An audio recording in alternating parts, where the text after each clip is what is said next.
Olá, nós estamos começando mais uma edição do Câmara Talks, o webinar da Câmara de Conciliação, Mediação e Arbitragem, Ciesp-Fiesp. E nesta semana o tema é produção autônoma de provas, processo judicial e arbitragem, um tema de maior relevância no contexto jurídico aí após o novo Código de Processo Civil e também quando se pensa nas possibilidades de resolução adequada e consensual alternativa dos conflitos. Nessa semana nós temos três grandes convidados: o professor Heitor Sica, professor da Universidade de São Paulo, advogado; o professor Daniel Neves, doutor pela Universidade de São Paulo; e o professor Arthur Arsuf, doutorando pela PUC São Paulo e advogado, além da Lilian Bertolani, nossa secretária-geral adjunta, que vai estar atuando como facilitadora das nossas discussões. Então, Heitor, Daniel, Arthur, Lilian, muito boa tarde para todos vocês. É muito bom recebê-los, ter mais uma edição aqui do Câmara Talks. E Lilian, vamos seguir com os trabalhos. Obrigada, João. Eu agradeço a oportunidade do aprendizado com os professores e vou dar início, então, primeiro dirigindo a pergunta para o doutor Arthur. A prova sempre foi pensada tradicionalmente para a instrução de um processo, seja arbitral, seja judicial, que está pendente. O que significa a produção antecipada?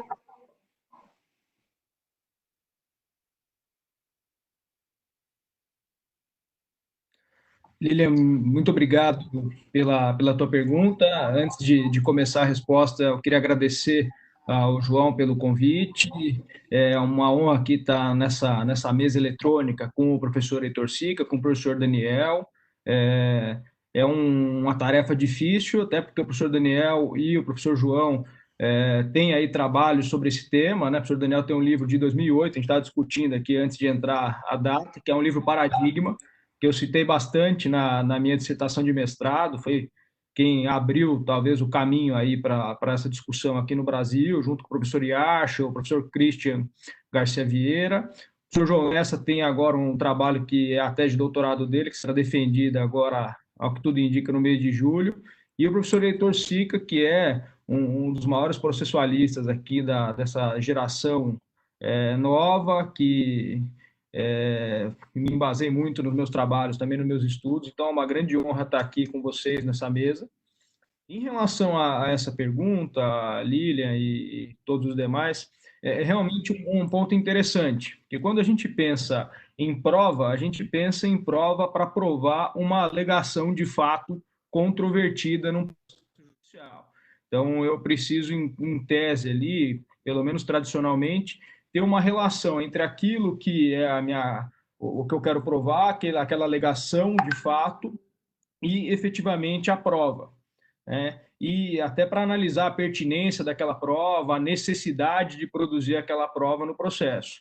Quando eu penso na produção antecipada, com os contornos de autonomia que a gente vê no novo código, que o professor Daniel já trazia desde lá de trás, é uma ideia de que eu não tenho uma vinculação direta, eu tenho uma autonomia no direito à prova, eu perco um pouco essa relação, né? Porque eu não tenho ali efetivamente um fato controvertido, eu não tenho uma afirmação de fato relacionada ao meu direito material, ao meu direito de fundo. Então, até o nome, e o João, ele, salvo engano, faz a crítica, que o certo não é falar em antecipação da prova. Talvez esse nome venha de uma cultura de preservar a prova, da cautelar de provas que a gente tinha no CPC de 73, que não é muito o escopo que a gente tem hoje, mas a ideia é uma ação para investigar fatos.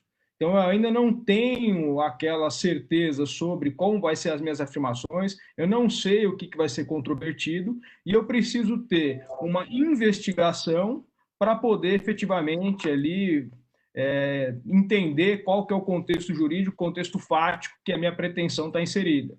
Então, na minha visão, existe uma mudança de paradigma, eu não tenho uma relação mais direta com o fato controvertido, com a afirmação, eu dou um passo atrás nessa produção de prova para poder ter uma investigação mais ampla, e isso tem uma consequência prática direta na avaliação da utilidade daquela prova. Como eu ainda não tenho a causa de pedir definida, como eu ainda não tenho os argumentos de pedido, de defesa definidos, eu tenho que ter uma amplitude maior, né? A admissão dessa prova tem que ser mais flexível, mais generosa do que seria num processo onde eu já tenho ali a discussão do direito material de fundo, né? Então, realmente, acho que tem essa quebra de paradigma, sem, obviamente, permitir que isso seja feito de forma abusiva. Quando eu faço o pedido de investigação de prova, eu tenho que deduzir ali minimamente qual é a relação jurídica, o que eu pretendo investigar, para evitar que essa prova seja muito ampla e aí acabe podendo levar a situações abusivas que a gente vê com muita frequência no direito estrangeiro, principalmente no direito americano. Muito obrigada. Doutor Daniel, poderia nos dar os comentários? Iniciar aqui minha participação, né, agradecendo o convite, João, muito obrigado, me senti honrado para falar um tema, de fato, que é um tema muito agradável para mim, um tema que me ocupa aí já faz algum tempo nos meus estudos, ainda mais podendo, né, partilhar aqui desse encontro virtual com o Heitor Sica. Heitor é um amigo meu de velha data, lá da São Francisco, tivemos juntos, inclusive, né, Heitor, numa live recentemente, falando sobre nulidades. Aliás, uma live que me deixou com muitas questões na cabeça, vou confessar. Estou esperando ansioso o seu livro sobre nulidades do processo civil. Certamente vai agregar muito. Será uma visão inovadora, mas bastante fundamentada, né? E o professor Arthur também, né, que se debruçou sobre o tema, que é altamente qualificado, portanto, para trocar essas ideias conosco hoje a respeito da produção autônoma de prova, né?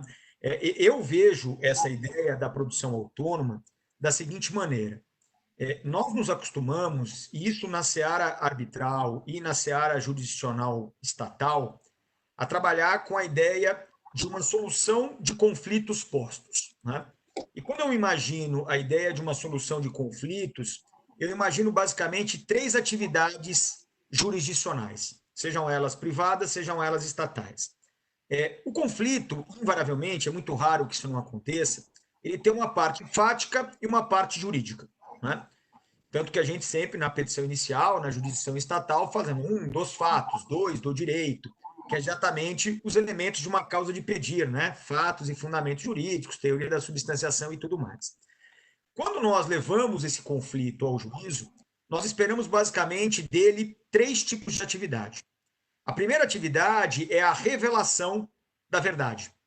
Isso vai se dar pela produção probatória.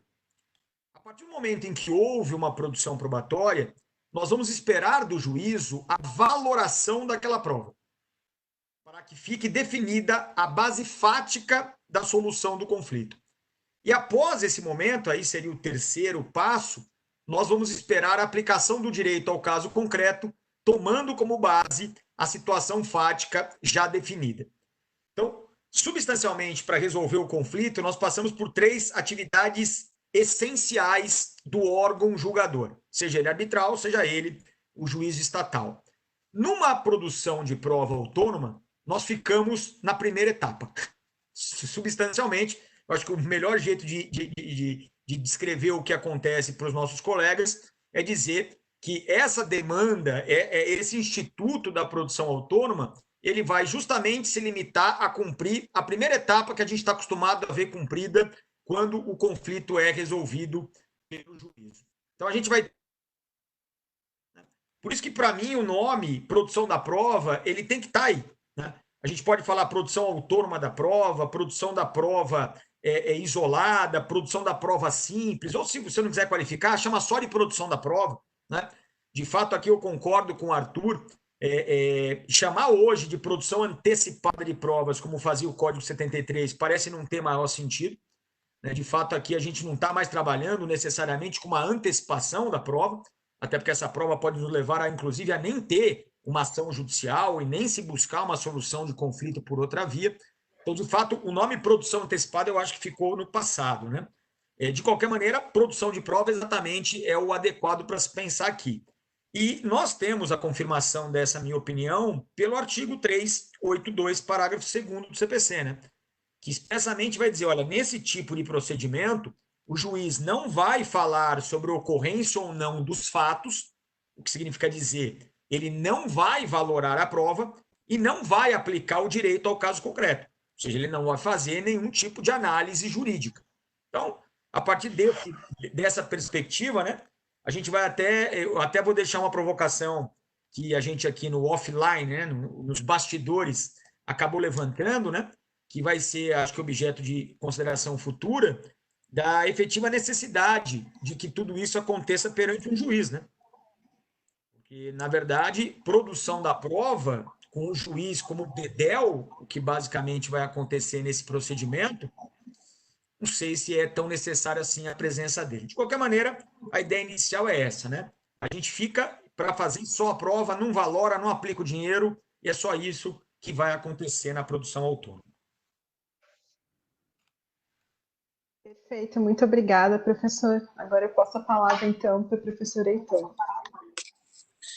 Eu, primeiro aqui, queria cumprimentar os colegas, agradecer ao João pelo convite, a Lilian, que aqui está mediando os trabalhos, e cumprimentar o Arthur e o Daniel, é um enorme prazer e honra participar do painel com vocês. Aqui eu tenho pouco a contribuir com relação a essa primeira questão, concordo com os colegas, acho que o termo produção antecipada acho ultrapassado, porque a produção da prova, à luz do artigo 381 e seguintes do CPC, pode até desestimular que as partes efetivamente briguem e, portanto, a ideia seria simplesmente a colheita da prova sem que se obrigue que necessariamente ela vá ser usada ulteriormente num processo em que a prova aí sim vai ser, como disse o Daniel, valorada e efetivamente ensejar a aplicação do direito. Mas eu ponderaria com os colegas aqui, já tentando fazer um contraponto e criar uma certa polêmica,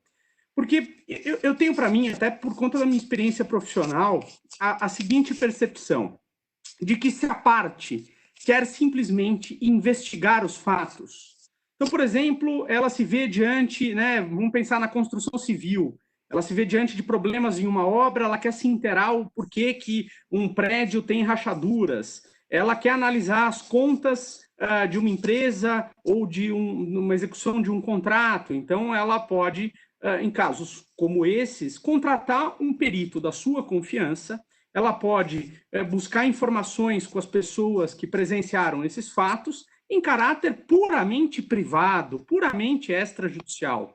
Essa investigação unilateral de fatos, todo mundo está habilitado a fazer.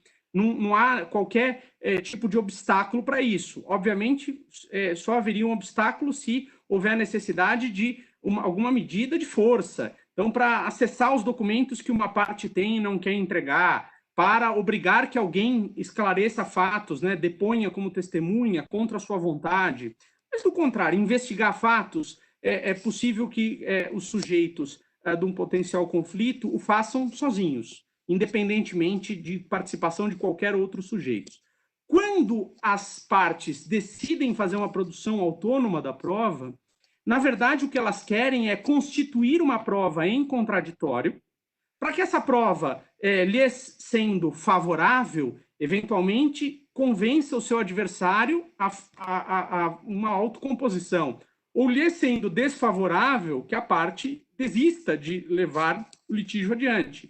E se favorável ou desfavorável não houver uma autocomposição, que essa prova aí sim depois seja usada, ou em juízo, ou na arbitragem, para aí sim ser valorada e convencer o juiz ou árbitro de que a parte tem razão.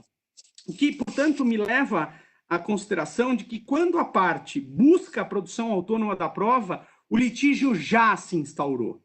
E as partes já previamente têm uma ideia do que elas querem pedir, o conflito já está posto e precisa se vencer a resistência da outra parte para uma colheita de prova que depois eventualmente será usada. O grande objetivo da produção antecipada de provas não é simplesmente descobrir a verdade para a parte se convencer. É mais do que isso, é obter um elemento de prova que seja oponível ao adversário. Porque se eu faço um laudo unilateral, depois eu junto aquilo no processo judicial ou arbitral, o meu adversário vai dizer, isso aqui não vale nada porque eu não participei dessa produção unilateral da prova. Com base nessa constatação, eu tiraria outra. Quando eu vejo produções autônomas de prova, eu já vi isso como requerente, já vi isso como requerido, dei um parecer nessa matéria que me convenceu claramente que é assim que funciona, que as partes já têm os fatos que elas querem alegar. E as petições iniciais, muitas vezes, são um rascunho, uma minuta do que viria a ser futuramente uma petição inicial, em que realmente se apresentaria todo o contorno do litígio. Embora se preveja que não cabe defesa nem recurso, é muito comum que o requerido venha e apresente alegações contrárias. Durante a prova pericial, o perito tem que interpretar aqueles fatos até para saber sobre o que o trabalho dele vai se desenvolver. Nesse caso que eu dei um parecer, eu transformei uma parte disso, acrescentei outras coisas, mas no artigo que está publicado, não sei se os colegas chegaram a ver, posso mandar, mas a ideia ali de que o perito, assim, não, eu não vou analisar isso porque isso não é objeto da perícia. Quem diz o que é objeto da perícia é o juiz, e o juiz diz isso com base nas alegações das partes. E as alegações das partes têm que ser trazidas, como disse o Arthur lá de início, precisa haver uma delimitação do que é a relação jurídica, de que fatos elas querem que sejam provados. E esses fatos já vão ser apresentados por meio de alegações de fato, por meio de, portanto, enunciados que precisam ser confirmados ou não pela prova. Então, eu colocaria aqui para os colegas, tentando contribuir de alguma forma com a discussão, que já foi muito bem posta pelo Arthur e pelo Daniel, essa ideia de que quem vai para a produção antecipada de prova já tem o litígio, já tem as suas teses a serem defendidas, já apresenta essas teses na produção autônoma e espera que a prova autônoma confirme essas teses. E aí, se confirmar, ou se resolve por autocomposição, ou as partes vão depois levar aquela prova que foi feita em contraditório para ser usada no processo judicial arbitral. Então, não sei como é que os colegas veem isso. Professor Sica, nessa linha de ideias, é interessante a maneira como o senhor colocou a questão, porque nós temos, no nosso modelo de processo civil, uma estabilização muito cedo do objeto, nas alegações da petição inicial, controvertidas pela contestação. Isso antecede a instrução probatória no modelo do processo judicial e também no nosso modelo de arbitragem, via de regra, embora as alegações tenham o requerimento e a resposta, e depois as alegações iniciais propriamente. Mas a prova ela vem depois, né? Na verdade, o que isso faz um pouco é inverter e confirmar que tipo de alegação, quando a gente pensa no contencioso futuro, eu vou fazer com chance de êxito, né? No sentido de que a prova ela me ajuda a avaliar, inclusive, se o pedido deve ser deduzido ou não, e qual é a minha chance de ganhar ou perder. É por isso que ela funciona como um indutor negocial também, porque mais seguro ou menos seguro, não é, da probabilidade de êxito daquela pretensão analisada aí por um terceiro, um juiz ou um árbitro, isso me ajuda a pensar sobre isso. Em modelos processuais nos quais não se tem a estabilização do objeto litigioso do processo tão cedo, não é? A prova ela desenvolve esse papel como parte do desenrolar, não é? A premissa do Discovery é um pouco essa, com a possibilidade dos pleadings serem ajustados, mas esse é um papel, sem sombra de dúvida, interessante e uma inter-relação diferente, porque, claro, há afirmações sobre esses fatos, não é? Eu conheço eles em algum grau, tenho minha visão de mundo sobre eles, e eu tento confirmar ou tento obter elementos que me ajudem a compreender essa realidade, inclusive para fins de contencioso, né, de êxito ou não, e é nesse sentido que ele ajuda a possibilidade de uma solução consensual, seja ou não com auxílio de um mediador, seja através de negociação direta, né? Mas vamos lá. A próxima pergunta aqui, que a Lilian vai colocar, eu queria contextualizar um pouquinho antes da gente trazer aqui para a discussão. Diz respeito à chamada urgência probatória, não é? Ou a possibilidade de se conceder a prova não apenas porque ela é necessária, e à luz do 381 no sentido mais amplo, mas porque há um risco de perecimento dessa prova, não é? E essa parece ser a maneira como tradicionalmente, não é, sempre se entendeu o problema, daí no Código de 73 a questão da cautelar de produção de prova, não é? Ok, então, Seguindo. Então, a pergunta que a gente coloca agora é possível falar em urgência probatória para fins de obtenção de meio de prova? No que consiste esse fenômeno? Eu convido a começar agora o professor Daniel.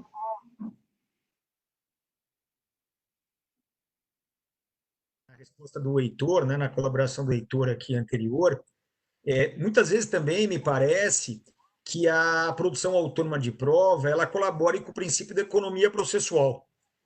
Né? Em que termos? Você vai fazer uma prova da qual você tem, principalmente pericial, da qual você quase tem certeza de um resultado favorável. Né? Então, nós tivemos um problema aqui no meu prédio, vários problemas estruturais, que um engenheiro que morava aqui, ele falou, de olho, já dá para ver que isso aí é um erro de construção. Mas se a gente contratar um perito para fazer a perícia, vai custar um dinheiro e vai demandar um tempo. E o que vai acontecer quando a gente ajuizar a demanda contra a construtora? Ela vai, como o Heitor bem colocou, apontar a falta do contraditório e nós vamos ter que repetir essa prova em juízo. Então, na verdade, como haveria um problema, por vezes, né, de indeterminação do próprio pedido, de uma indefinição grande para você já ir para uma ação judicial, e às vezes nem é essa a sua vontade, você faz a prova anteriormente, né, para não ter que fazer duas vezes. Né? Essa é a grande verdade, para não ter que fazer uma vez unilateral, gastar dinheiro e tempo, e depois ter que repetir em juízo. Né? Agora, com relação à urgência, a gente tem que lembrar, né, que na vigência do Código 73, nós tínhamos as cautelares típicas probatórias, não era só a produção antecipada de provas, nós tínhamos também a exibição de coisa-documento e a justificação, a esquecida justificação, que formavam um grupo dentro das cautelares típicas, que eram as cautelares probatórias. E esse já era um grupo que tratava o tradicional, antigo e conhecido perículo in mora de uma maneira um pouco diferente. Porque a cautelar, em geral, quando trabalha o perículo in mora, pensa na ineficácia do resultado final. E quando a gente aplicava o perículo in mora às ações probatórias autônomas, nós sempre pensamos no perigo da prova não poder ser produzida. Não era propriamente uma questão de ineficácia do resultado final do processo, mas muito antes disso, a impossibilidade de você conseguir um resultado favorável. Porque a partir do momento em que a prova não pudesse mais ser produzida lá na fase instrutória, você não conseguiria chegar ao resultado favorável e aí nem se colocava em questão se o resultado favorável seria ou não eficaz. Ele simplesmente não seria favorável.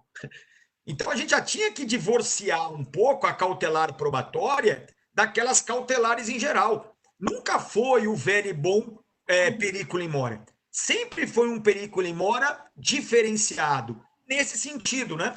O código anteriormente, lá na produção antecipada de provas, até fazia uma exemplificação de hipóteses, evidentemente de maneira meramente exemplificativa, para mostrar o perecimento do direito à prova por decorrência do tempo.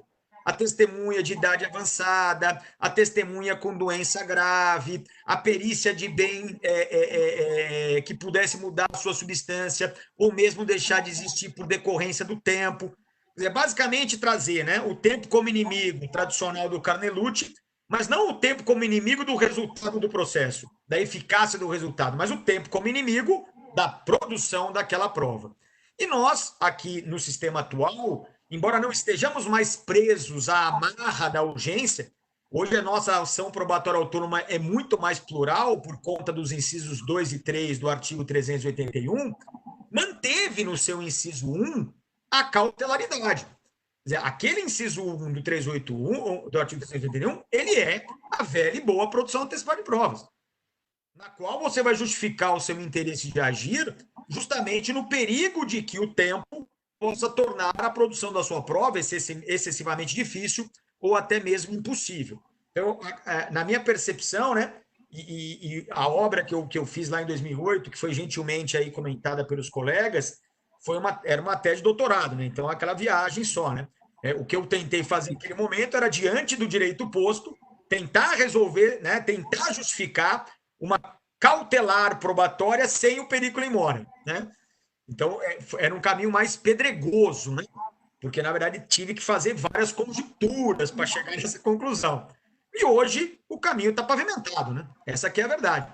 continuamos a ter uma produção autônoma de prova de natureza cautelar, mas agora, ao lado dela, temos, como foi bem colocado anteriormente, uma produção de prova não para salvar a prova, mas meramente para esclarecer os fatos, ainda que esta prova não esteja correndo absolutamente nenhum perigo em decorrência do tempo.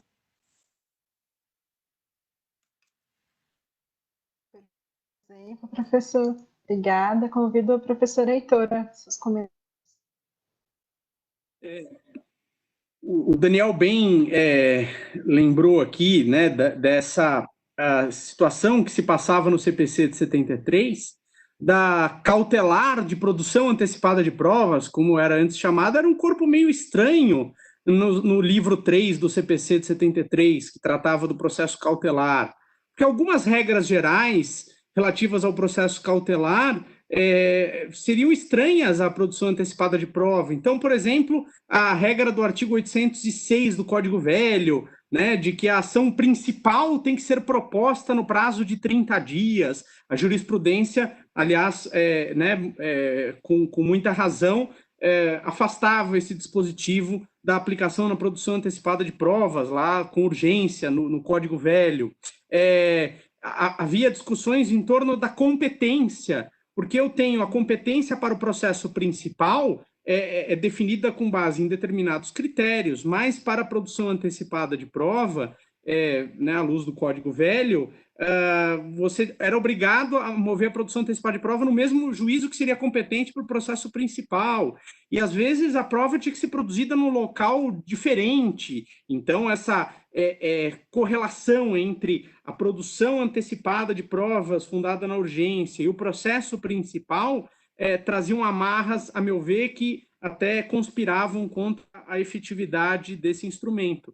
Quando a gente olha para o CPC de 2015, essa regra aí dos 30 dias para mover o processo principal, isso não se aplica, né, fazendo coro, portanto, ao que a jurisprudência já entendia. Ficou claro que a competência para a produção antecipada de prova não tem nada a ver com a competência para o dito processo principal, que nem dá mais para usar essa expressão, né? Melhor seria dizer o processo para o qual essa prova pode eventualmente ser utilizada. E essa prova pode ser utilizada para inúmeros outros processos, não apenas um. Então, eu aqui, tentando complementar o que o Daniel muito bem colocou, tentando contribuir de alguma forma, destacar que o CPC de 73 já previa a produção autônoma da prova em situação de urgência, dentro lá das medidas cautelares. O CPC de 2015 reposicionou esse instrumento, não mais lá na parte de tutela provisória, mas sim na parte geral, né, do livro relativo à produção da prova, e soltou essas amarras que a indevida colocação da produção antecipada da prova em razão da urgência trazia no Código Velho. Nós temos hoje um regramento, a meu ver, muito mais coerente, muito mais razoável, e a gente vai falar disso daqui a pouco, inclusive nos ajudando a resolver problemas relativos à produção da prova em situação de urgência em relação a um futuro processo arbitral, por exemplo. É cedo para falar disso, mas já aqui pontuando, nós temos no CPC de 2015 e depois, com a reforma da lei de arbitragem em 2015, um cenário muito mais claro para a produção antecipada da prova com urgência em relação ao processo futuro, eventual processo arbitral, né? Perfeito, professor Arthur.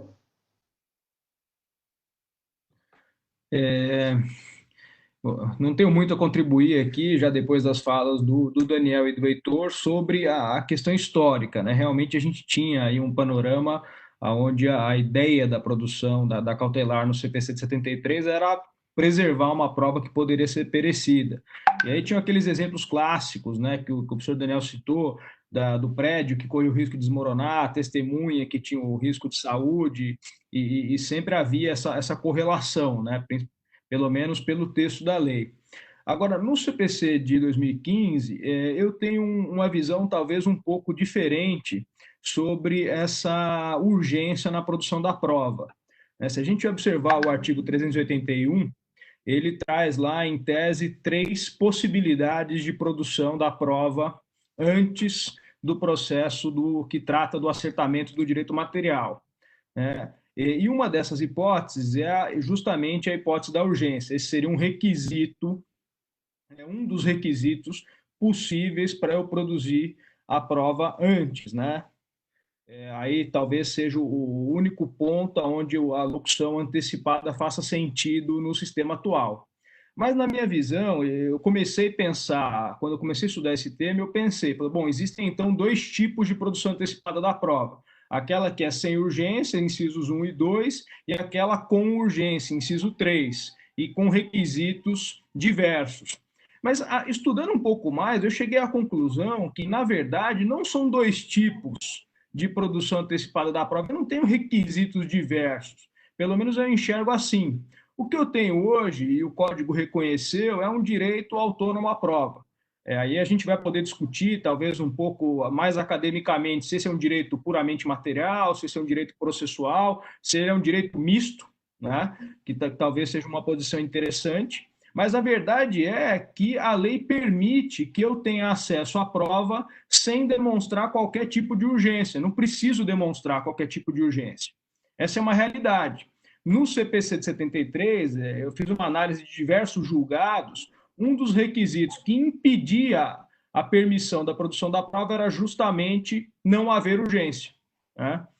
No CPC de 2015, como a gente tem 2 dispositivos, 2 incisos que permitem a produção de prova sem urgência, o que me parece, na verdade, é que eu tenho um único instituto, um único tipo de produção antecipada da prova, que é aquela prevista nos incisos 1 e 2, ou seja, sem urgência, e que nas hipóteses em que eu preciso produzir aquela prova de maneira mais rápida, mais célere, ou porque aquela prova pode perecer, ou porque eu tenho alguma necessidade de ter aquela prova imediatamente, na verdade, o que acontece é o fenômeno da tutela provisória dentro da ação de produção autônoma da prova.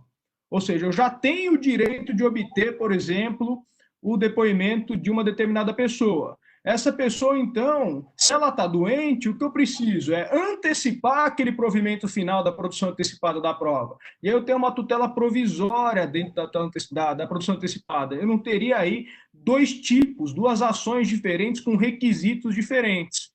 Então, na minha opinião, não existe mais o que a gente chama de ação de produção antecipada da prova com o requisito da urgência. Existe, então, na verdade, o que me parece que o Código deveria ter feito é dizer que cabe tutela provisória dentro da produção antecipada da prova. Ele solucionaria e tiraria de uma vez por todas essa relação que a gente tem com o Código antigo. Ele superaria essa discussão, né? Me parece que ele deveria ter feito isso. Obviamente, quando a gente está pensando no processo legislativo, tem todo o histórico, tem razões de se manter uma tradição, e me parece que o inciso 3 ele permaneceu no Código por conta disso, né? E aí, um ponto interessante, fazendo até um link com o que o Daniel falou, sobre a urgência, aquele perigo da demora um pouco diferente, que ele deveria preservar não o resultado útil, mas o próprio provimento favorável para a parte, é que a gente tem, na minha opinião, 2 tipos de urgência antecipáveis aqui na produção antecipada. Ou eu tenho a urgência de preservar a prova que será eventualmente usada no processo futuro, e aí esse é um fundamento que eu vou utilizar para solicitar a tutela provisória na minha ação de produção antecipada, de produção autônoma, mas também podem haver situações onde existe a urgência na própria obtenção da prova, quando a obtenção da prova é o meu objetivo final. A gente vivenciou uma situação curiosa, né, tratando desse tema na advocacia, que era uma situação que envolvia até uma situação pré-arbitral, era uma discussão pré-arbitral, que tinha algumas cautelares envolvendo questão de administração de empresa, votação em assembleias, etc. E havia um dado documento que os acionistas precisavam ter acesso para exercer o voto de maneira qualificada numa dada assembleia. Ou seja, esse documento ele não era relevante para poder conseguir um resultado favorável no eventual processo futuro. O documento, por si, ele era relevante para a parte exercer um ato, né? Então, me parece que existem ali os dois tipos de urgência, né? Um para preservar o processo futuro e o outro que eu preciso efetivamente ter acesso à prova agora, independentemente do uso no judiciário ou na arbitragem depois, né? Então, para fazer um resumo aqui, me parece que o código, analisando ele de forma detalhada, ele suprimiu a produção antecipada com o requisito da urgência e simplesmente passou a autorizar a antecipação da tutela antecipada, né, antecipação da tutela nas medidas probatórias autônomas. E eu acho que isso traz algumas consequências, principalmente pelo desprendimento de ficar debatendo urgência quando isso não é mais necessário pelo código, né?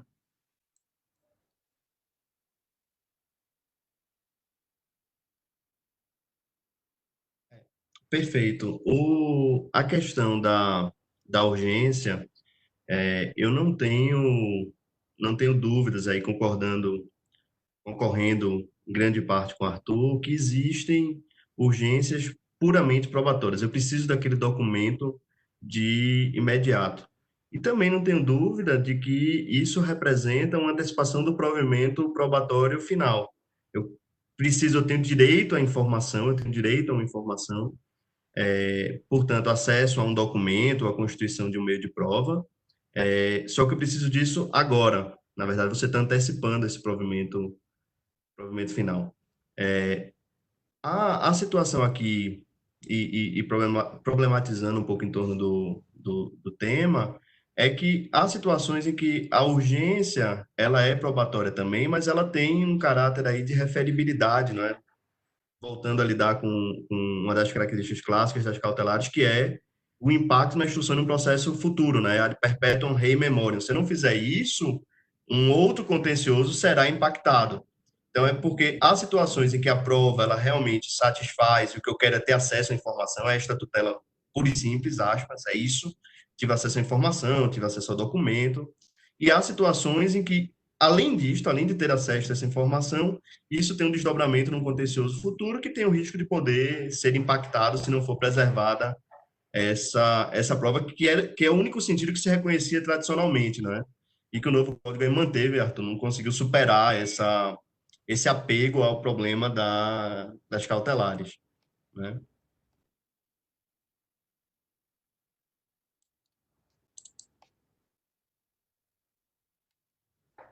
Continuando, eu vou trazer a primeira pergunta, então, da nossa audiência. O Ricardo Amin pergunta se, após a propositura da ação principal, só posso promover a ação autônoma com o requisito da urgência? Convido o professor Heitor, então, para... Só comentando, o Ricardo Amin é o Ricardo Nacli, tá certo? Também aí, processualista, bem mais conhecido como Ricardo Nacli do que como Ricardo Amin. É conhecido dos três, certamente, aqui. Perfeito. Eu acredito que seja bem difícil sustentar a necessidade da produção antecipada de prova, produção autônoma de prova sem urgência, estando em andamento um processo que diga respeito aos mesmos fatos que se pretenderia provar na produção autônoma. Se os fatos são exatamente os mesmos, a mim pareceria que a utilidade da produção autônoma se perdeu. A parte recorreria à produção autônoma para produzir uma prova que seria oponível ao seu adversário e poderia, portanto, ou fazer com que as partes se autocomponham ou fazer com que as partes litiguem de uma maneira mais bem informada. Se o litígio já foi judicializado, ou já foi objeto, por exemplo, de um processo arbitral, essa utilidade da produção autônoma sem o requisito da urgência se perdeu. Então, eu acho difícil sustentar. Agora, se os fatos forem distintos, ou seja, aquela produção autônoma não vai versar exatamente sobre as questões que naturalmente já serão objeto da instrução probatória nesse processo já pendente, aí sim eu vejo como possível que ela seja uma produção autônoma desprovida de urgência. Hipótese em que, eventualmente, a prova assim produzida, a prova a gente sabe como começa, nunca sabe como termina. Eventualmente, um elemento que foi colhido ali possa ser útil para o processo que já estava pendente anteriormente. E aí seria possível utilizá-la nesse processo, mas seria uma situação excepcional em que a produção autônoma teria um objeto distinto do processo e assim mesmo revelou um fato que era relevante para esse processo.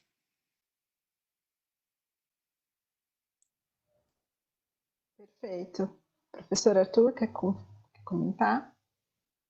Eu acho perfeita a posição do professor Heitor. Eu queria fazer alguns comentários, né? Primeiro que o professor Ricardo Nacli é um mau elemento aqui, amigo de todo mundo, e fez certamente essa pergunta aqui, querendo discutir questões práticas muito interessantes. Eu acho que a gente tem alguns cenários onde pode ser possível a produção antecipada da prova quando já existe um processo. Vamos pensar, por exemplo, numa situação onde exista uma sentença que impediu a produção de uma prova, uma determinada prova, de maneira equivocada. Por exemplo, ela julga antecipadamente o pedido, havendo pedido de produção de prova de uma das partes, julga contra os interesses dessa parte. O STJ tem já um entendimento formado no sentido de que isso não é possível, isso implica em violação à ampla defesa, ao contraditório. Me parece que seria possível, ainda que com algumas ressalvas, a produção antecipada da prova, para documentar essa prova, produzir essa prova, e essa prova ser acostada no tribunal, para o tribunal ter condições de julgar diretamente o pedido, não precisar anular e ter uma ineficiência aí de procedimento, né? Poderia ser uma situação. Sem dúvida, me parece que isso seria possível se houvesse risco de perecimento da prova. Sem risco, aí exige um pouco mais de debate, discussão, mas me parece que pode ser uma situação. E a outra é justamente que o Heitor trouxe, estou de pleno acordo, se houverem fatos diferentes, ainda que interrelacionados. Se houver, por exemplo, a relação de uma terceira parte, que não participa daquele primeiro processo, aí sim me parece que não há problema nenhum em produzir essa prova com ou sem urgência. Perfeito. Professor Daniel. Eu só vou fazer uma só consideração de que a ação autônoma de produção da prova, na constância de uma demanda, ela só não pode ser usada como um subterfúgio para escapar de uma eventual irrecorribilidade a respeito de decisão que indeferiu a produção da prova. Porque aí é uma questão a ser resolvida no processo em trâmite. Então, não vejo como possível você pedir uma prova pericial, o juiz indefere, e aí você diz, bom, já que eu não consegui fazer dentro do processo, eu vou promover uma ação autônoma probatória, vou fazer esta mesma prova, e aí eu posso justificar, eu estou pensando em ir para uma arbitragem aqui no meio do caminho, eu estou pensando em oferecer para a parte contrária uma mediação, e aí para isso eu preciso fazer essa prova. Quer dizer, hoje em dia cá entre nós o interesse de agir, né, como o Arthur bem colocou para produzir a prova, ele é gigantesco, né, por conta do inciso 3º do artigo 383. Então eu só tenho essa dificuldade. Ah, Daniel, mas a prova vai perecer. Ah, eu acho que você consegue até sacar um agravo de instrumento dentro da taxatividade mitigada do STJ. Né? Você vai dizer, olha, eu não posso esperar até o final, porque essa prova não vai mais poder ser produzida. Imagino eu que o tribunal vá conhecer o teu recurso de agravo. Então, a minha única preocupação com ações probatórias em concomitância com a ação judicial no qual o fato já está sendo debatido é você usar a ação como um subterfúgio recursal. Aí eu não acho que seja adequado.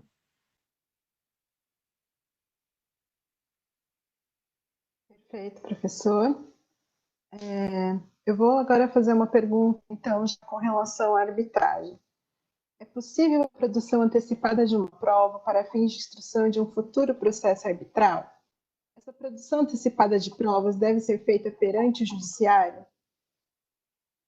Agora, então, eu começo com o professor Arthur.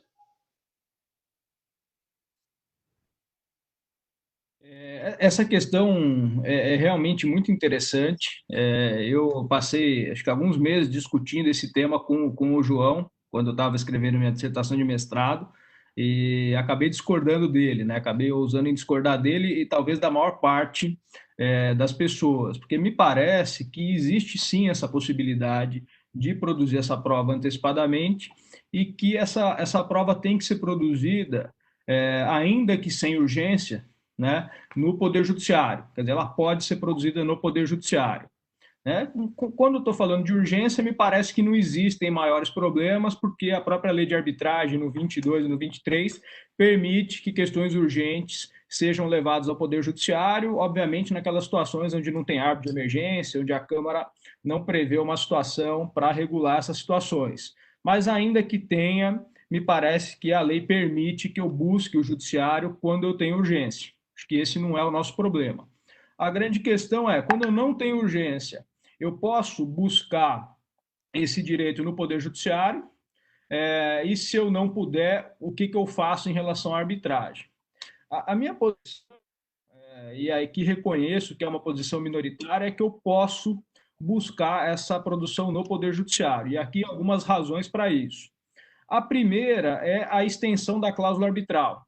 Quando as partes elas pensam e formulam uma cláusula compromissória, a ideia, o objetivo principal delas é fazer com que o direito material de fundo, a questão de direito material de fundo, a questão societária, o reequilíbrio econômico contratual, qualquer que seja a questão de fundo da arbitragem, seja decidida por um tribunal arbitral, por pessoas que ela entende que talvez sejam mais qualificadas por serem especialistas na matéria, que vão ter um tempo maior para conduzir o procedimento.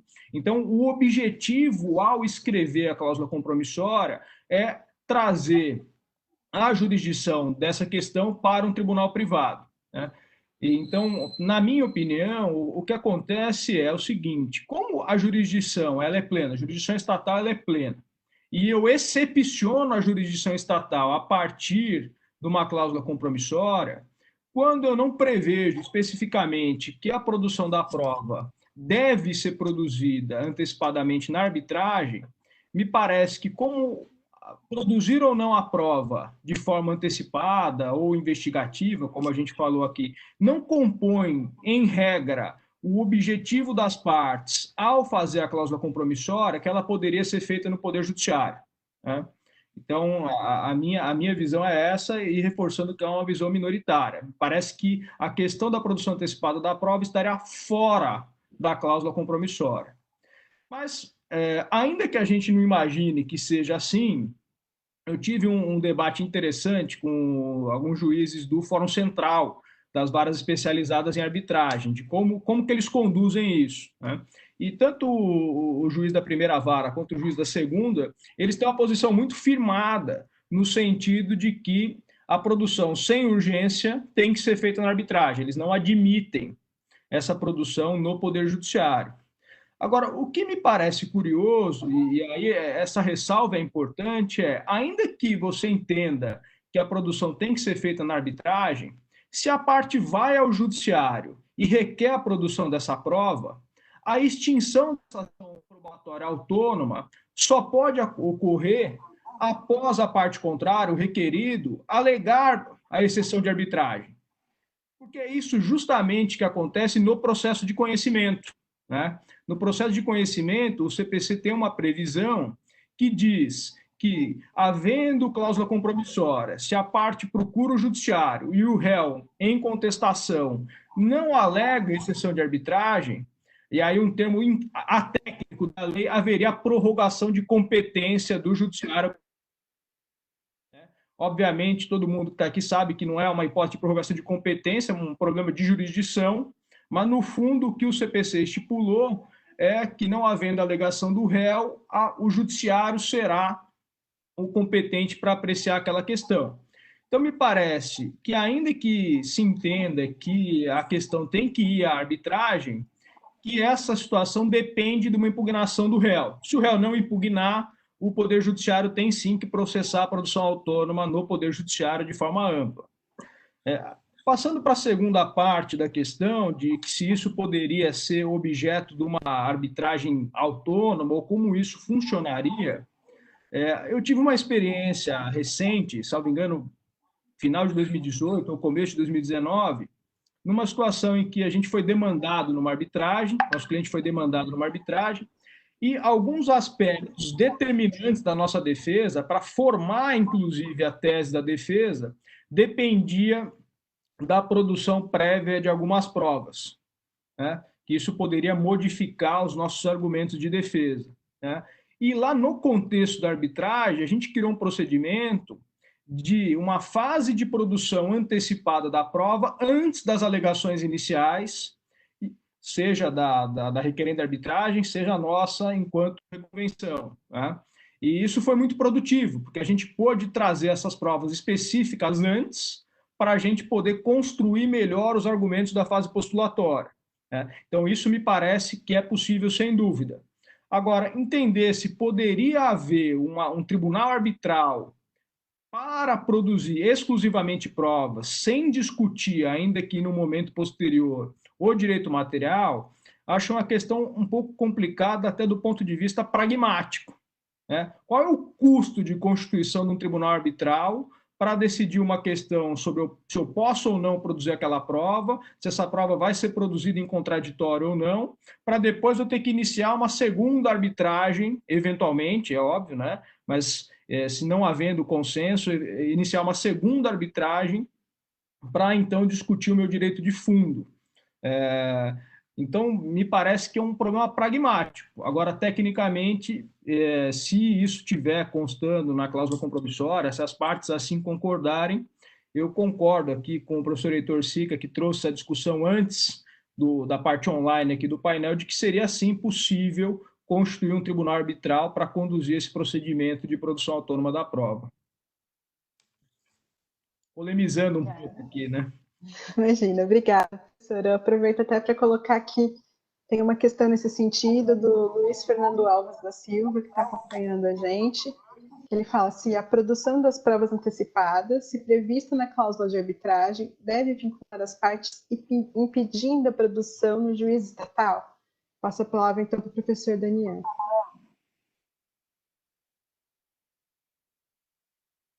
Sou eu ou Heitor? Professor Daniel, isso. Eu?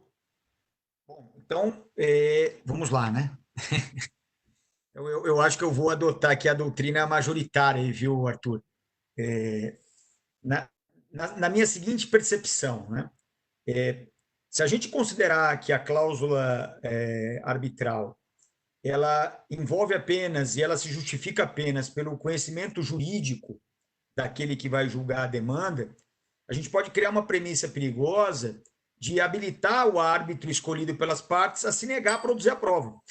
Ele simplesmente diz, olha, vocês na verdade me escolheram porque eu manjo muito de direito societário.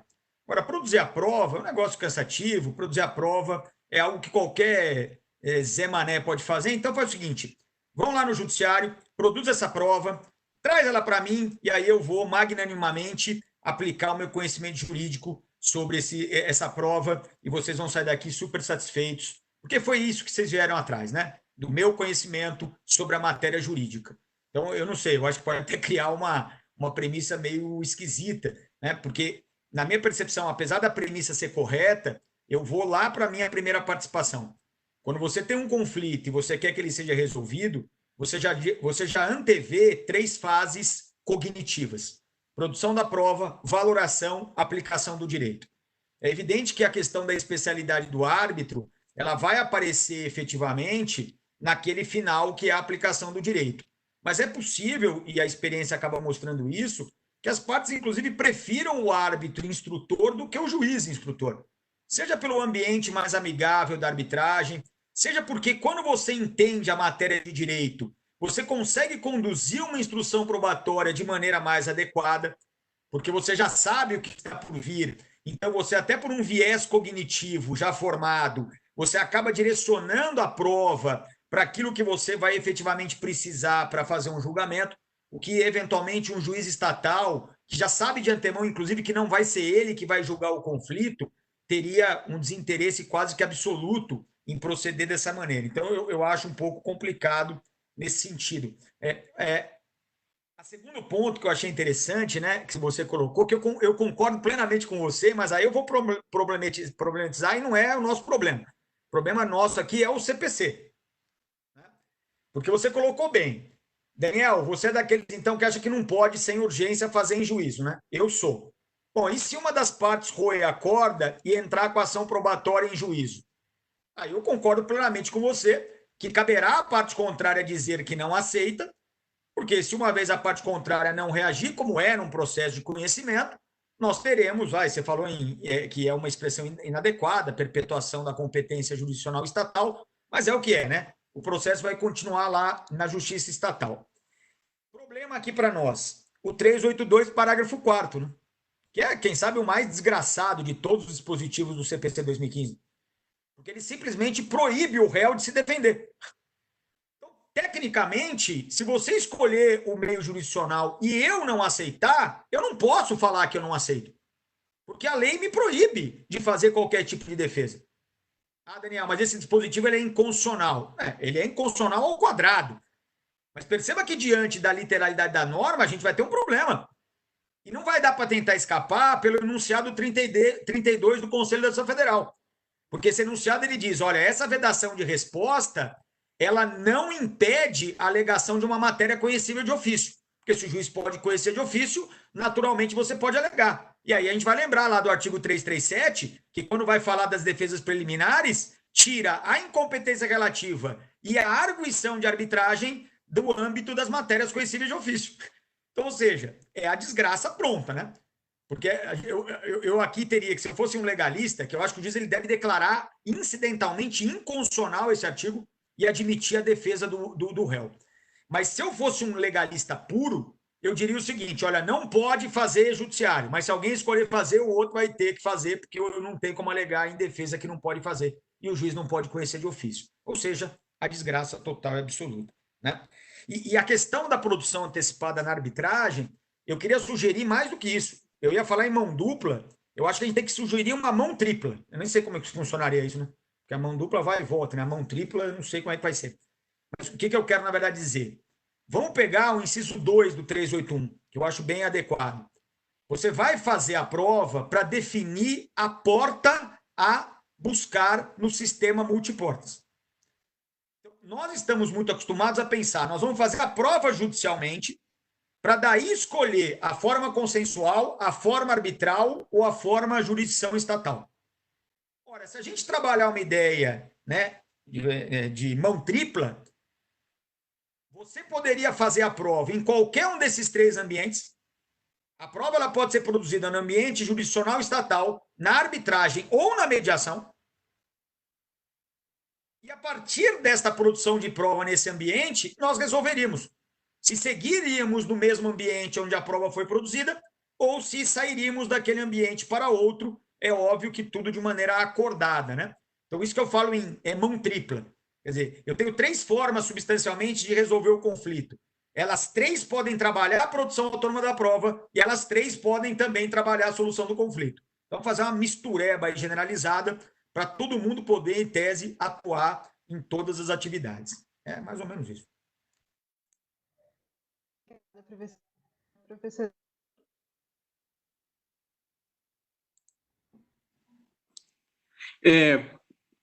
O debate com os colegas é riquíssimo e eu fico aqui com a cabeça fervilhando de ideias. Mas eu acho que existe um consenso entre o Arthur, o Daniel e eu, de que se as partes estiverem de acordo, ou seja, elas querem fazer perante a jurisdição estatal, elas querem fazer perante a jurisdição arbitral, ou elas querem fazer num ambiente puramente extrajurisdicional, vamos chamar assim, ou seja, chamam um perito da sua confiança, os advogados sentam no seu escritório, nos seus escritórios e ouvem testemunhas e fazem perguntas. Tudo isso seria possível dentro de uma ideia de autonomia da vontade. Então, concordo com o Daniel, com a dificuldade que o 382, parágrafo 4º, traz para a questão, e também concordo com o Arthur ao dizer que é estranho que o juiz possa conhecer essa questão ex officio, sem ouvir o réu, porque assim como as partes podem celebrar a convenção arbitral, elas podem renunciar à convenção arbitral expressa ou tacitamente. Quando o autor vem a juízo, ele renunciou à convenção arbitral. Quando o réu não alega a existência da convenção arbitral, ele também abriu mão e a jurisdição estatal não poderia, de ofício, se recusar a ouvir esses dois sujeitos. O grande problema está quando as partes não estiverem de acordo, ou seja, a cláusula compromissória não prevê, as partes não fazem nenhuma composição amigável quando a questão surge, ou seja, não escolhem consensualmente qual seria uma das três portas ou uma das três vias aí que o Daniel colocou para fazer essa produção autônoma da prova. E aí, portanto, sem esse consenso prévio, é que se coloca essa dificuldade de maneira mais clara. Eu mapeei, tentei levantar a literatura que existe a respeito da produção autônoma da prova e arbitragem. E listei aqui os argumentos pró-judiciário e os argumentos pró-arbitragem. Começando pelo pró-arbitragem. A produção da prova, e aí o próprio Flávio Archel fala isso com todas as letras, está incluído realmente no exercício da jurisdição, ou seja, realmente é uma atividade jurisdicional, não é uma atividade administrativa, e, portanto, se as partes convencionaram que houvesse a arbitragem, isso estaria abrangido pelos poderes do árbitro. O direito à prova não é um direito puramente processual, um direito a obter um elemento que, uma vez passando pela valoração do juiz, vá convencer o juiz ou o árbitro de que a parte está certa, que haveria um direito material à prova, um direito autônomo à prova, e, portanto, isso entraria dentro de uma ideia ampla do direito material que o árbitro poderia solucionar. O pedido de prova, para confirmar até o que eu disse antes, ele envolve uma alegação de fato, e o juiz, muito embora não vá valorar a prova, ele analisa os fatos para bem poder conduzir a produção da prova em caráter autônomo, de tal maneira que isso fica ainda mais claro que existe uma atividade jurisdicional.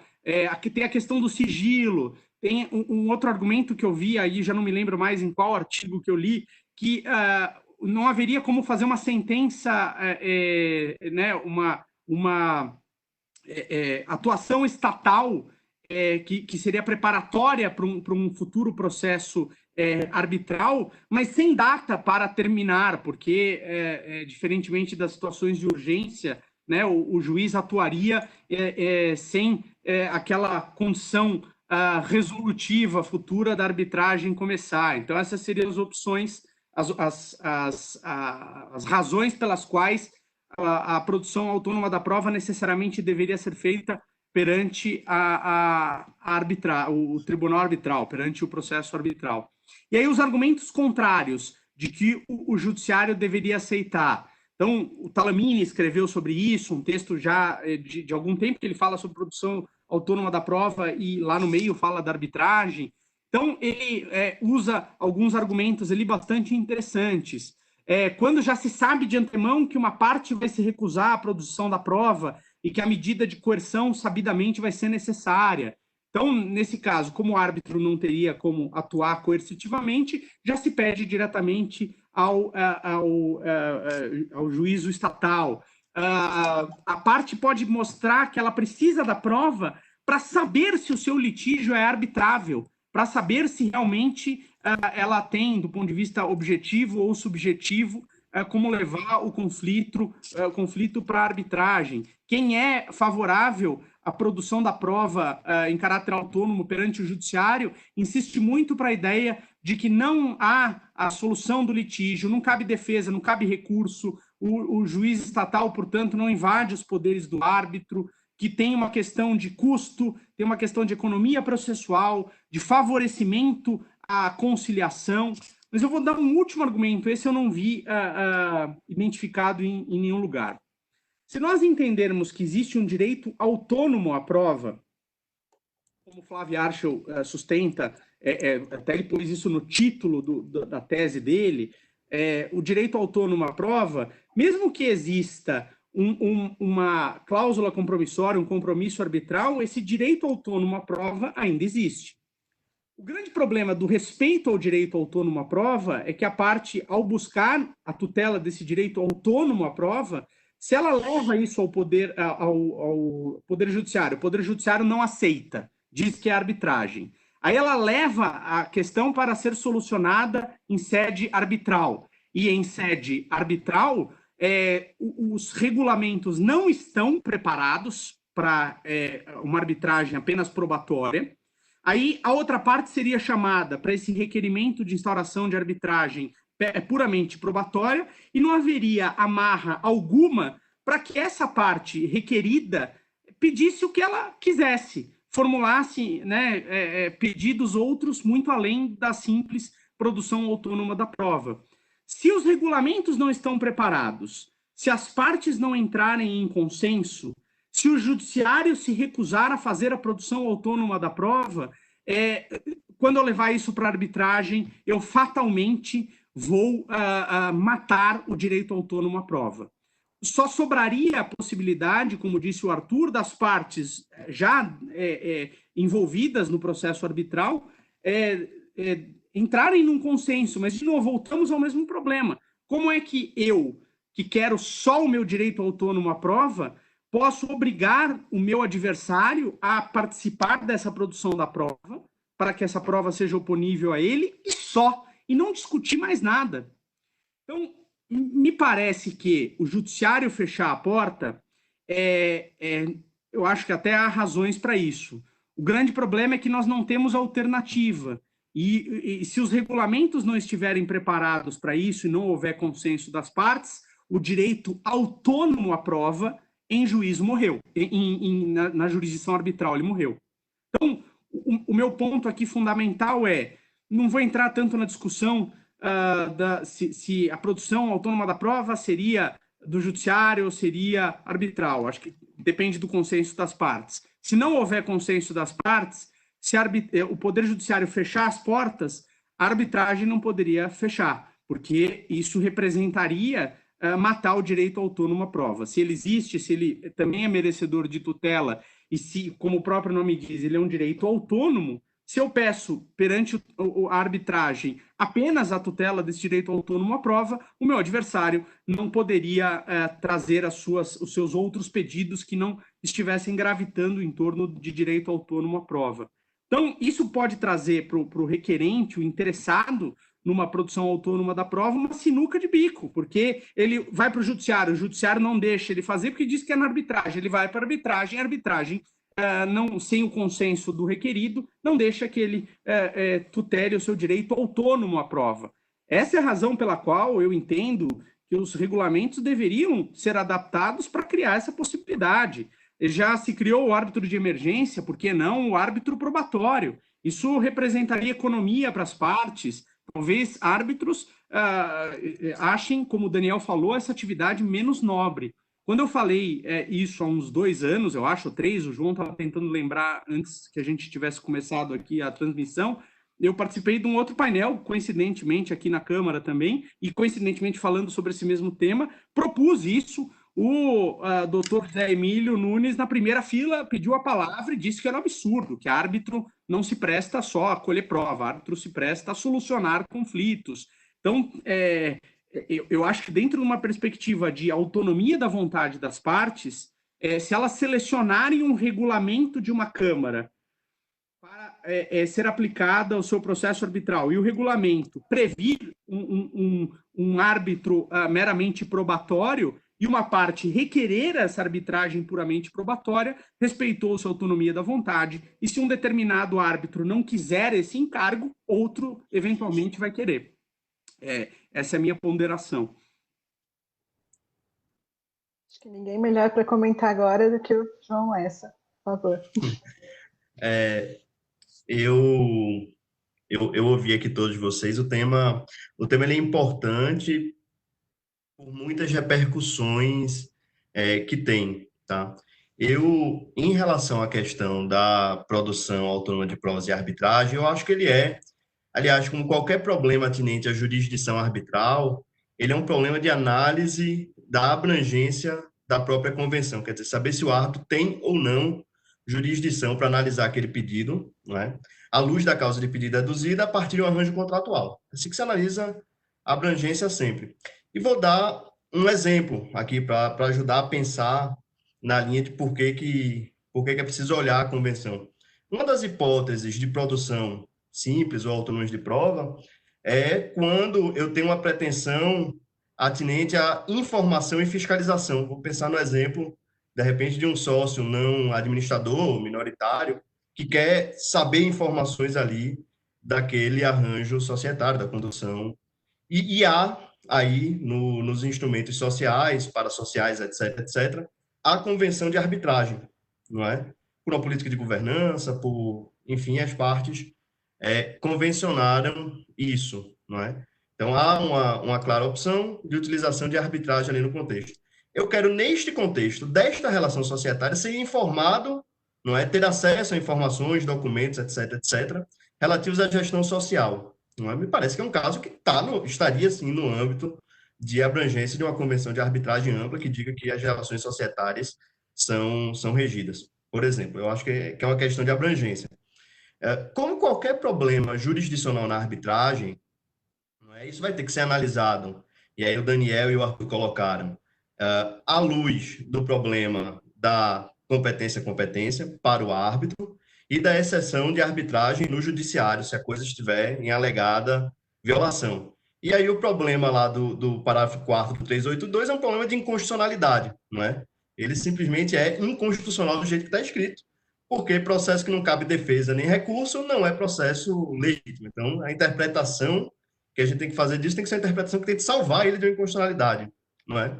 E me parece que aí o ponto para tentar unir essas duas pontas, salvar este problema e a questão da própria análise, tem que ser que o que não cabe recurso ou defesa é qualquer incursão, que aliás já não deveria haver, sobre um mérito, não é, de um outro processo eventual e futuro no qual essa prova venha a ser utilizada.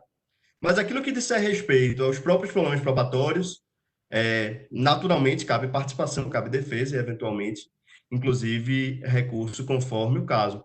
E aí, dentro dessa defesa, tem que caber a exceção material de arbitragem, ainda que ela não esteja ali bem estabelecida. Bom, isso é uma parte do problema.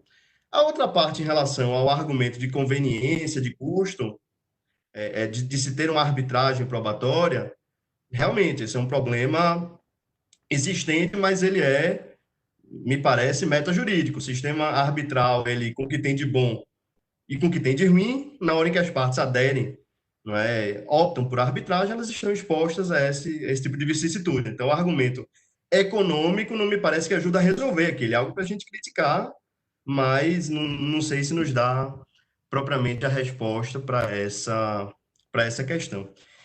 Bom, então já na linha aí de que eu estou discordando de Arthur, não é? A gente conversou durante muitos meses e na época ele estava escrevendo a dissertação e chegamos aí a posições um pouco diferentes. Eu vou na linha de que nós temos que analisar pedido e causa de pedir à luz da convenção de arbitragem para saber se aquilo está abrangido ou não. Porque eu parto da premissa de que o direito à prova é um direito, né? O professor Dinamarco diz que os problemas probatórios são bifrontes, né? Mas me parece que ele é um problema de direito material que é processualizado de uma forma, e tanto é direito material que ele pode ser objeto principal de um processo. É uma questão de premissa aí de como eu enxergo, que me leva também a entender que isso é arbitrável. Se é direito material, está no âmbito de abrangência de uma convenção, não me parece que teria outra solução.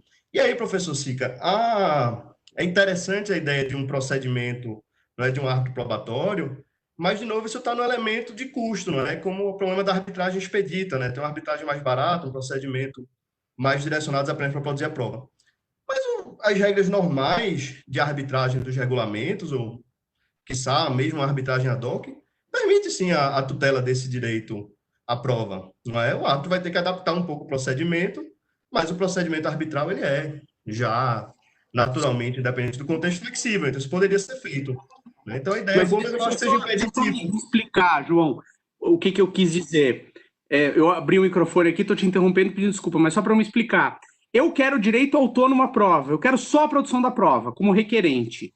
Aí o requerido é chamado e ele pede tudo que ele quiser, não só a produção da prova. Ele matou o meu direito autônomo à prova. A menos que o requerido concorde comigo que nós vamos brigar naquele processo arbitral apenas para colher a prova, do contrário, ele tem o poder de desvirtuar o meu direito autônomo à prova. Então, foi essa a questão. Se tiver todo mundo de acordo, perfeito. O problema é quando o requerente quer só a prova e o requerido quer outras coisas. O processo já não será um processo de produção autônoma de prova, será um processo em que se discutirá o próprio fundo do litígio, entendeu? Essa que é a minha colocação. Entendi, mas aí é um problema de agregação ou reuniões de arbitragem, mas estou entendendo que seria feito aí no momento da defesa, né? Uma espécie de reconvenção ou pedido sobre isso. É uma questão de ampliação aí do próprio objeto. Esse é um ponto, talvez, a ponderar. Mas, assim, nada impede no procedimento arbitral padrão estabelecido que seja tutelado o direito. O problema da agregação talvez tenha que se pensar em relação aos limites, não é? Já no código talvez seja mais fácil de resolver também, à luz da questão de ser, na minha leitura, é um procedimento especial para a produção autônoma da prova, né? Isso ajuda a resolver no ambiente judicial a que esse argumento não vinga tanto. Interessante a ponderação. Mas só concluindo, fechando o raciocínio, o que eu entendo aqui do sistema arbitral é isso, quer dizer, se nós entendemos que isso é um direito autônomo, né? Para mim é um direito com clara feição material também, não me parece que a gente tem como excluir, pelo menos a priori, do âmbito de incidência de uma convenção de arbitragem. Assim, o meu argumento é, olha, é preciso analisar qual é a abrangência dessa convenção para saber se está ou não. E, no fundo, isso é um pouco a coisa do consenso, de saber se as duas partes optaram por não ou não por utilizar a arbitragem para aquilo tudo. Agora, acho que neste caso específico, a causa de pedido, digamos assim, o motivo pelo qual eu deduzo o pedido, ele é importante também, para saber se isso deve ser ou pode ser tutelado, será tutelado apenas arbitralmente ou não. E aí a hipótese da causa de pedido urgente é muito clara, que você vai ter que resolver pelos problemas das medidas de urgência pré-arbitral, mas eu acho que o 381, inciso segundo, ele também tem os seus problemas. Ele também tem questões aqui. Porque ele diz que a hipótese em que eu produzo a prova, quando ela puder ajudar a autocomposição, ou quando a prova puder ser utilizada para outro meio adequado de solução de conflito, né? Ou viabilizar outro meio adequado de solução de conflito. Ora, é um problema enfrentar o inciso segundo, porque que eu saiba são duas opções de resolução de conflitos. Ou é autocomposição, ou sem a presença no terceiro, mediação, conciliação, ou é arbitragem, que aí é heterocomposição de conflito. Qual seria a outra hipótese aqui, né? O outro meio adequado de solução de conflitos que entraria na hipótese do inciso segundo? Esse é um problema também aí que fica colocado e que é preciso fazer o recorte, é preciso pensar um pouco à luz da causa de pedir. Porque, vamos lá, se a gente está pensando aqui na hipótese de produzir uma prova simplesmente para negociar, aliás, na qual eu não tenho com muita clareza, às vezes, nem a definição do objeto litigioso do processo futuro, a análise, não é, da abrangência da convenção de arbitragem, ela também acaba impactada, porque é à luz da pretensão que eu sei se aquilo está ou não no âmbito da convenção. Não é assim que é feito a verificação da jurisdição na arbitragem. Então, esses são problemas. A linha que eu vou é que não dá para respondê-los antes, simplesmente excluindo a possibilidade de arbitragem, porque eu acho que é o problema de saber, certamente é um direito arbitrável, não é em tese, acho que não há problema em relação à arbitrabilidade dele. A questão é saber aí se ele está ou não abrangido no âmbito de jurisdição, que para mim se equivale à competência, de atuação de um determinado tribunal arbitral. Acho que é mais ou menos como eu vejo a questão.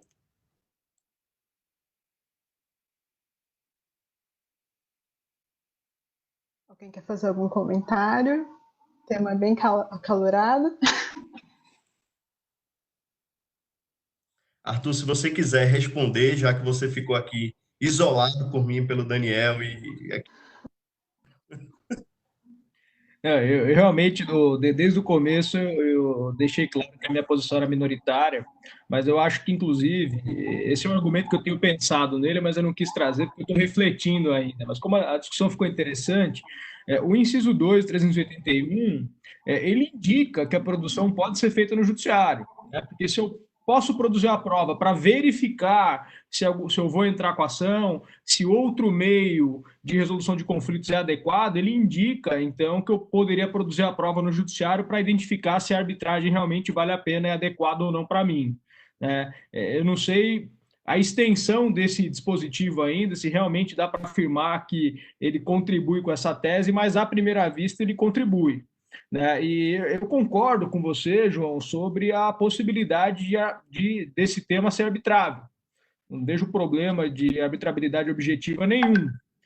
O meu grande ponto é que na construção das cláusulas compromissórias, como regra, esse tema não é o tema que está sendo ali posto em debate. Então, é comum você ver, por exemplo, cláusulas compromissórias em estatutos sociais que digam qualquer conflito societário será resolvido por meio de arbitragem. Será que eu posso incluir, a produção da prova dentro desse escopo de conflito societário? Acho que esse é o grande debate. Se as partes incluírem expressamente, eu não tenho dúvida de que isso pode ser arbitrado. A grande questão é, numa cláusula que está escrita e pensada para a solução de direito material, se isso está incluído ou não. Acho que esse é o cerne.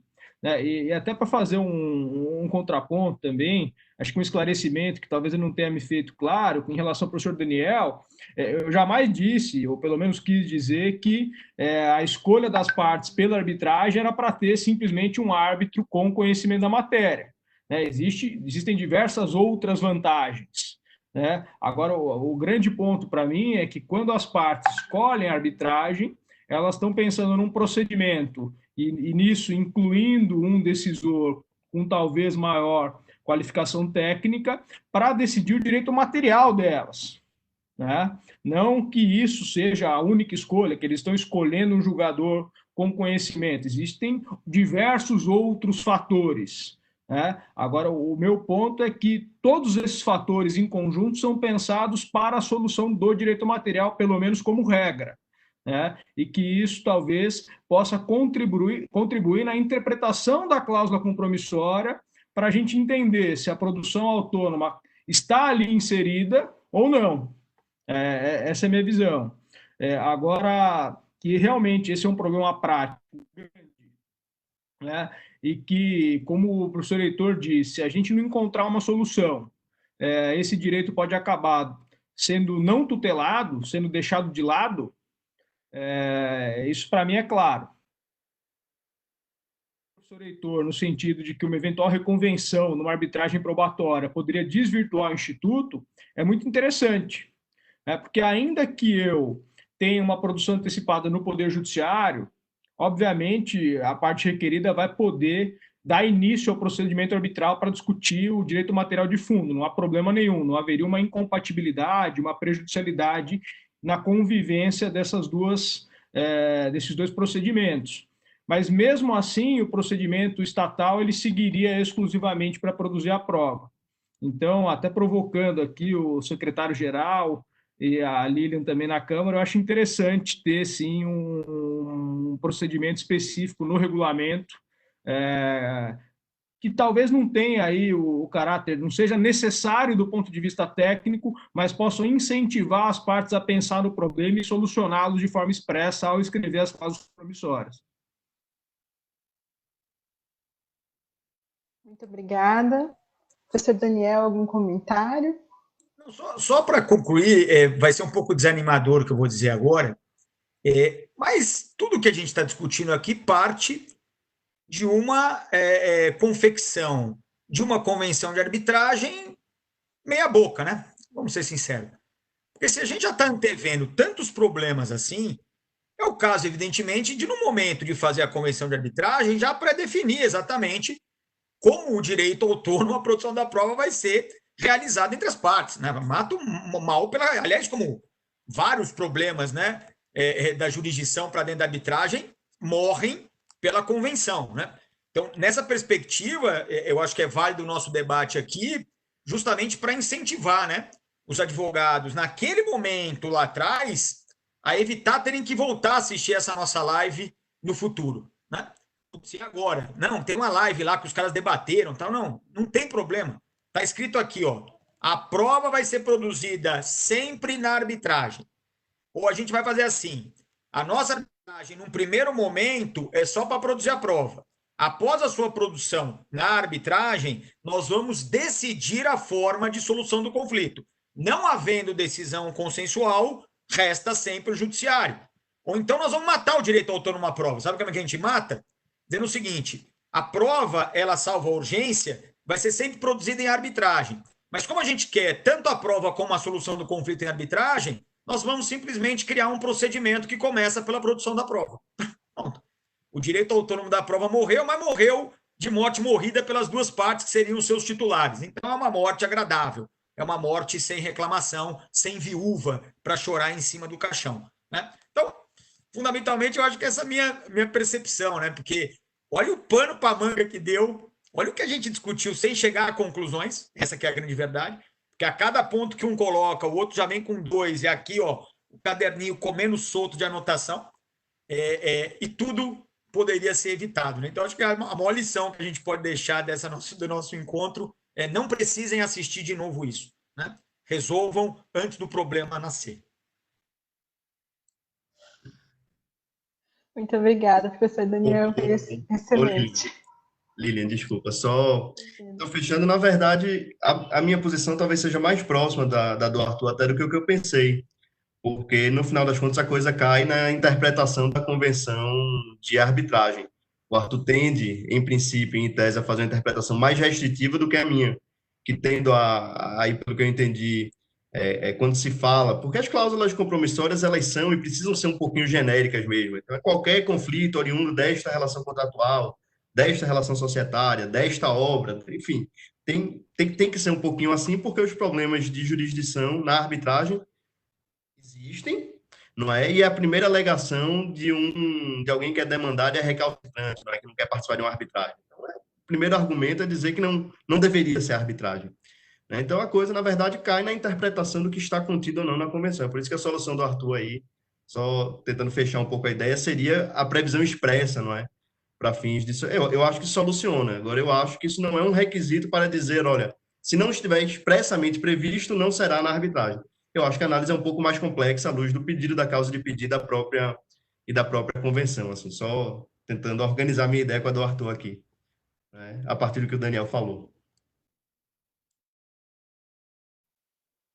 Perfeito.